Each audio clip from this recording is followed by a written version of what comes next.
ဘိုးချုပ်ကြီးကိုလုံးဝရှင်လို့မရတဲ့ချေကင်မင်းသား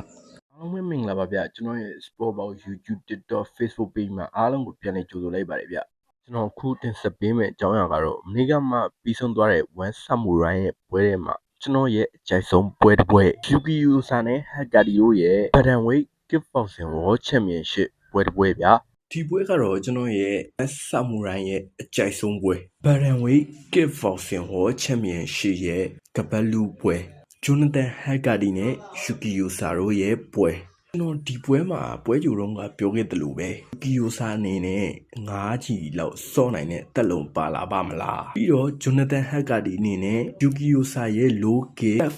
တွေကိုအဖြေရှာနိုင်မလားဆိုတဲ့မေးခွန်းကJonathan Hakari အတွက်တကယ်အလုပ်ဖြစ်ခဲ့တယ်ဗျာ Jonathan Hakari ကအမေးခွန်းကိုကောင်းကောင်းမွန်မွန်အဖြေရှာပြသွားတယ်ပွဲကြောင့်လေးပြောလိုက်ကြရအောင်ဗျပထမအချီမှာတော့ Hakari က low kick တွေတောက်လျှောက်ကန်တယ်ဗျာဒီပွဲမှာကျွန်တော်သတိထားမိတာက Yuki Yusa က Hakari ကိုရှိန်နေရလားမသိဘူးဗျာသူပါလက်နဲ့ပွဲတုန်းကလောက်လုံးဝမထွက်ခဲ့ဘူးပြီးတော့သူ့အနေနဲ့ game plan တစ်ခုပဲပါလာတာလေးဖြစ်နိုင်တယ် Yuki Yusa ကအဲ့လိုနဲ့ပဲ low kick တွေ calf kick တွေကန်တယ်ဗျာအဲ့ဒါကို Jonathan Hakari ကပါပနဲ့ဖူးဝါလေးနဲ့ကက်ရှောင်တာဗျာအရန်လှတယ် Kickboxing ရဲ့အမှုပညာဆိုတာ Jonathan Hakari ကိုပြောတာကျွန်တော်လက်ခံတယ်လို့နဲ့ဒုတိယအချီရောက်သွားတယ်ဗျာဒုတိယအချီမှာတော့ Yuki Yusa အနေနဲ့ low kick တွေ cut kick တွေတောက်လျှောက်ကန်နေချိန်ကျမှဖူးဝါတွေနဲ့တကယ်ရှောင်တာဗျာအဲ့နဲ့ရှောင်ပြီးုံနဲ့မပြီးသေးဘူးဒူးကပါတိုက်တာ German ဒူးတွေတကယ်ကြောက်ဖို့ကောင်းတယ် Yuki Yusa အတွက်အဖြေရှာမရတဲ့ဒူးတွေဗျာဘွယ်လုံးသာစော်သွားတဲ့ Yuki Yusa အနေနဲ့ Jonathan Hakari ရဲ့ဒူးတွေကိုဘယ်လိုကာကွယ်မလဲဆိုတာသူမသိခဲ့ဘူး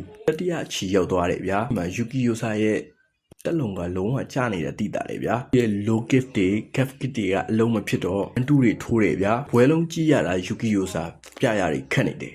ပြရတွေခတ်ပြီးလိုက်ထိုးရင်တတိယအချီကလည်းပြီးဆုံးသွားတယ်ဒုတိယအချီလောက်မှကျတော့ Yuki Yusa game plan နည်းနည်းပြောင်းလာတယ်ဗျာ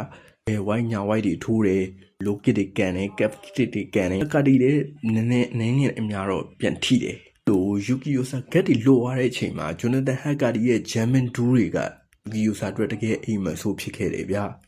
နောက်ဆုံးအချီနှစ်ယောက်စလုံးကလည်းတက်လုံးတွေကြာနေပြီတဲ့ Hakari ကသူ့ရဲ့လုံးတိတော့ ACC ပဲစော်တယ် Yuki Yusa ကတော့ game plan နဲ့အလုံးမဖြစ်တော့ဘာလို့ဘာကန်ရမှန်းမသိဘူးပြရတွေခတ်နေပြီဗျာအဲ့လိုနဲ့ပဲနောက်ဆုံးအချီလဲပြီးဆုံးသွားတယ်အဲ့ဒါနဲ့ဒီပွဲကိုနောက်ဆုံးတိုင်အဆုံးဖြတ်နေပဲ Jonathan Hakari ကပြတ်သားအနိုင်ရရှိသွားတယ်ဗျာ One Samurai ပွဲတွေ့တဲ့မှာကျွန်တော်အကြိုက်ဆုံးပွဲကတော့ဒီပွဲပဲဗျာပွဲမှာJonathan Hakari ရဲ့ game plan ကိုကောင်းကောင်းကြိုက်တာဗျာဒီရဲ့ပွဲချင်းကပုံတွေကအရန်ကောင်းတယ်ဗျာ Yuki Yusa ဆိုတာက low kick တွေ calf kick တွေဆိုအရန်ကောင်းတဲ့ player ဗျာအဲ့ဒါကိုဖူးဝါနဲ့ရှောင်သွားတာကလုံးဝလေးစားဖို့ကောင်းတယ်ပြီးတော့ Japanese ပဲပွဲအဖြစ်ကလုံးဝ Japanese ဗျာ Bantamweight ရဲ့ Kickboxing World Champion Jonathan Hakari